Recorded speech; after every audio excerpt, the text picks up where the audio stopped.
Provérbios capítulo 19, versículo 18. Corrija os seus filhos enquanto eles têm idade para aprender, mas não os mate de pancadas. Isso é a versão na linguagem de hoje, né?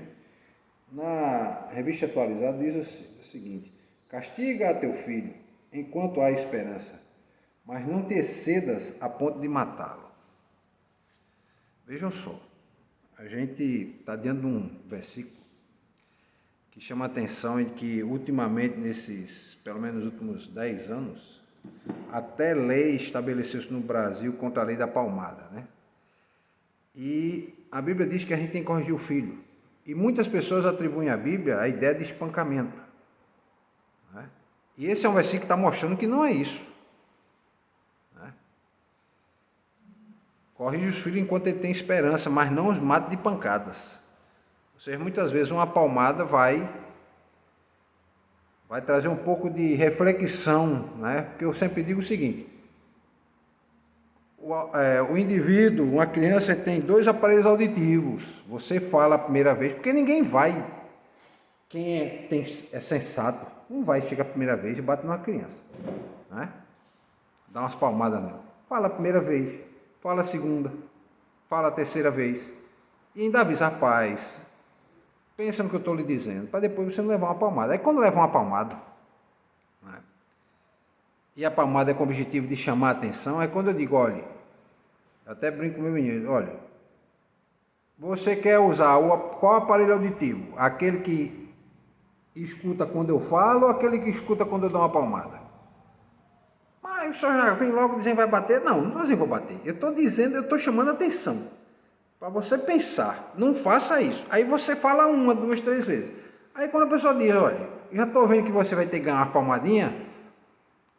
Aí você vai dizer que eu estou querendo, vou logo bater? Não, eu já falei 3 vezes. É você que quer que aconteça isso, porque você não está obedecendo o que eu estou lhe dizendo, né? E o pai, a gente corrige o filho porque a gente ama o filho. Se não amasse o filho, deixava ele fazer o que ele queria. Ele ia se prejudicar e você não estava nem aí, não é? Então esse provérbio vai destacar o que? A importância da disciplina, da correção apropriada. Quando está dizendo aqui que não mate de pancadas, ele está dizendo que não é para você espancar o filho. A Bíblia diz isso, é contra isso. Então isso indica que os pais têm o que? A responsabilidade de corrigir seus filhos quando eles ainda cometem erros ou se comportam de maneira inadequada, né? E a correção é uma forma de ensinar e de orientar. Porque a correção, ela ensina, orienta e estabelece limite. E nós vivemos hoje uma sociedade de jovens sem limite. Acham que pode fazer tudo o que querem. Muitos estão aí caminhando para o precipício com essa ideia. E ainda vem adultos achando que só o diálogo resolve. Em algumas situações só o diálogo não resolve, não. Muitas vezes uma palmada é necessária. E olha que eu, quando fui criança, levei muita palmada, viu? Não foi pouca, não. E eu não era menino de ficar fazendo bagunça e tal. Não, era coisa de trela de criança mesmo, né? Brigar com o irmão dentro de casa, né? Pegar às vezes minha mãe, eu lembro que uma vez minha mãe fez um bolo e tinha por hábito o seguinte: quando seu pai chegar, a gente corta o bolo, né? Não era assim, irmão, né? Quando o pai chegar, aí corta. Aí o que acontece? Eu fui tanta vontade de comer o bolo que cortei uma fatia. Sem ela ver. Sem ela ver. Quando foi daqui a pouco, chegou minha mãe: quem cortou esse bolo? Aí ficou calado, eu e meu irmão. Eu não ia dizer que tinha sido eu. Mas não tinha sido ele, não, foi o senhor. Fui eu que cortei, né? Aí eu fiquei calado, né? Mas criança diz, eu acho que eu tinha uns 6, 7 anos. E eu lá calado. E meu irmão também do lado. Aí meu irmão foi dizer: foi ele. Eu digo: não foi eu não, foi você. Aí ficou: foi você, pronto. Minha mãe não bateu na gente. Não bateu. Fez o seguinte: vai chegar o dia, eu vou fazer um bolo para vocês comerem. Tá certo. Quando foi esse dia aí, meu pai chegou, minha mãe falou: os meninos cortaram o bolo, mas ninguém sabe cortar. E meu pai disse: deixa para lá, né? Aí comemos o bolo e tal, aí tava vindo comer o bolo. Quando foi um tempo depois, minha mãe fez um bolo grande. Eu lembro como fosse hoje. O bolo é enorme. Eu acho que ela fez a massa de 2 bolos, 3 bolos, sabe? Num bolo só. Num bolo só. E botou aquele bolão em cima da mesa. Disse, agora vocês vão comer. Rapaz, quando a gente viu aquele bolo, disse, oxe, agora que a gente vai começar a comer, com fome cortando. Daqui a pouco já não estava aguentando mais comer o bolo. Era para comer todo, né? Minha mãe disse, vamos comer mais. No outro dia, meus irmãos, era café da manhã, bolo. Na hora do almoço, depois do almoço, bolo. Lanche da escola, bolo. Quando chegou de noite da janta, bolo de novo. E minha mãe, não, vamos comer o bolo. E vamos comer o bolo. E bolo. Daqui a pouco eu disse assim, eu não aguento mais comer bolo. O que foi que minha mãe estava fazendo ali? Ela estava me ensinando a ter limite. Mesmo dessa forma, fez um bolo bem grande. Eu acho que aquele bolo devia ter o quê? Um bolo hoje é 1 quilo, meio quilo, né? Um saquinho, né? Aquele saquinho, bolo pronto. Eu acho que era 2 sacos daquele ou 3 sacos daquele. Foi um bolo enorme. Eu não aguentei mais comer bolo. Olha, tanto que eu passei um tempão sem comer bolo. De tanto que eu comi esse bolo. Eu não aguentava mais olhar nem pro bolo. Não, aí quando minha mãe fazia o bolo, cortava assim, não, mas a gente nem ia cortar mais. Nem cortava mais, porque perdeu a graça, né? Então, e é sempre assim, era uma vez por mês que a gente tinha bolo em casa. Não era sempre. Hoje é muito bom, hoje tem bolo todo dia se brincar. Né? Lá na minha época não, de criança era um bolo uma vez por mês. Aí quando fazia um bolo era uma festa, num dia de sábado à tarde, sempre era sábado à tarde. A gente dizia, mãe, vai ter bolo? Não, hoje não tem bolo não. Vai ter bolo? Hoje não vai ter bolo não. Eu fiz isso com o Marco. Foi. Ele queria uma festinha da polícia Reginaldo ali. E fui de Leia. Aí eu não tinha dinheiro para comprar o presente. Era uma festa de aniversário. Eu disse, tu quer ir dessa festa porque eu não tenho dinheiro para comprar esse presente. Ele disse, mas eu queria ir porque eu queria comer bolo. Eu disse, e é que você queria comer bolo? A pessoa vai comer bolo? Ele não foi para a festa. Ele fez um bolo. Não fiz grande não. E fiz com ele todinho. Ele comeu acho que eu tinha 7 anos. Comeu o bolo inteirinho, né? Não tivesse medo que ofendesse, não. Eu estava na hora da raiva e eu não me lembrei de nada disso. Então é importante corrigir os filhos enquanto há esperança. Ou seja, enquanto é possível influenciá-los positivamente. Porque depois de uma certa idade a gente não consegue mais não. Depois de um certo momento na vida de um adolescente, principalmente hoje, que a cultura de nossa época estimula o seguinte, não respeite seus pais. Não dê ouvido ao que seus pais estão dizendo. Escute nós, que não somos seus pais. O interessante é que na casa deles, esse princípio não funciona. Mas quem ensina isso, professor? Nas escolas. Ah, sim. Nas escolas.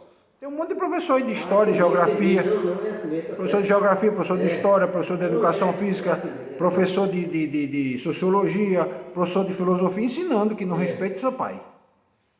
Ele não diz declaradamente assim, não respeite seu pai, não. Ele diz assim, olha, seu pai viveu noutra época.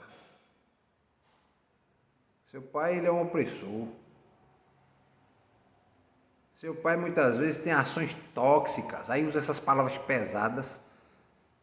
Aí o filho vai se envereda pelas drogas, porque o próprio professorzinho fuma maconha, como a gente sabe. E aí o fim, muitas vezes, é a morte. Influenciado por um professor, por um colega, enquanto que o pai está em casa. Essa semana eu postei em um grupo da igreja um vídeo de uma mãe que usou o próprio filho como púlpito, filho morto. Ela dizendo, eu não ensinei ele para isso. Eu ensinei os caminhos de Deus para ele, mas ele não me escutou. Ele escutou os amigos da rua. Ele escutou o professor dele. Ele escutou a televisão, ele escutou o YouTube, mas não me escutou. E o fim dele agora é esse, estava ali morto, traficando. Traficando. Então, a segunda parte diz o seguinte, que tem que corrigir, mas não pode ser com espancamento. Ao ponto de matar o filho.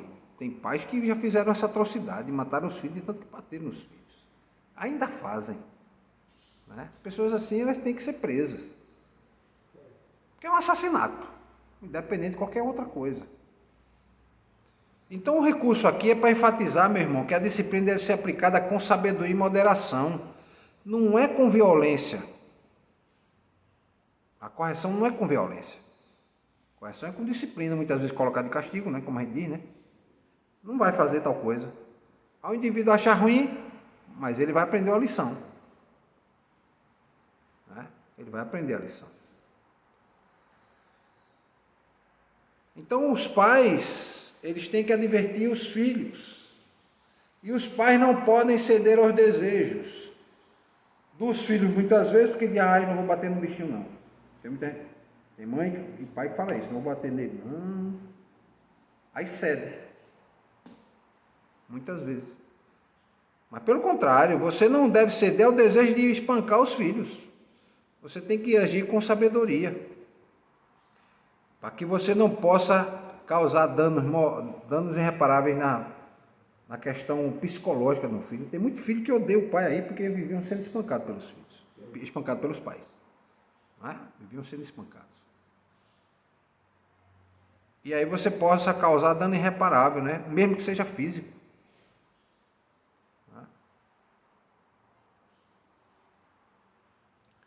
Então, os pais têm que corrigir o filho com amor, com respeito, com firmeza, visando o quê? O bem-estar espiritual, físico e psicológico do próprio filho.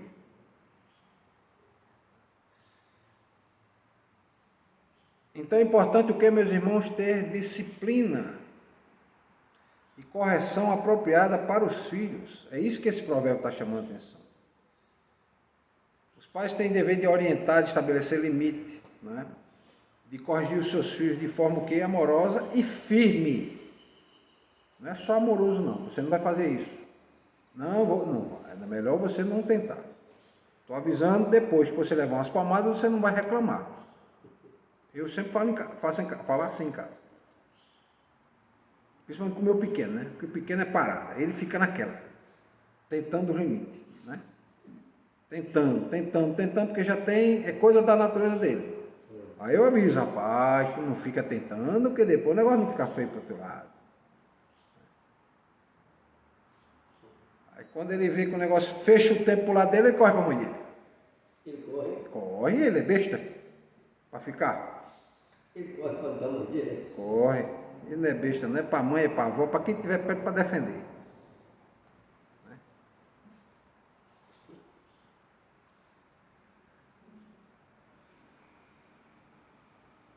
Então a gente tem que ter esse cuidado, né? De aplicar a disciplina de forma moderada e sábia. O grande, uma vez, ele estava querendo ir para uma festa, eu disse, você não vai não. Não, eu vou, porque o senhor está impedindo de eu sair com meus amigos. Eu não estou impedindo você sair com seus amigos. Você pode ir com seus amigos se você quiser. Que seja um ambiente saudável, mas esse aí que você quer, eu não vou deixar não. E outra coisa, amigo que é amigo não chama a gente para esse tipo de festa não. Então, teu conceito de amigo está equivocado. Aí ele ficou olhando para mim. Teu conceito de amigo está equivocado. Amigo que chama para uma festa dessa não é amigo. Não é amigo. Não quer o teu bem. Aí ele olhou para mim, achou ruim, mas ficou.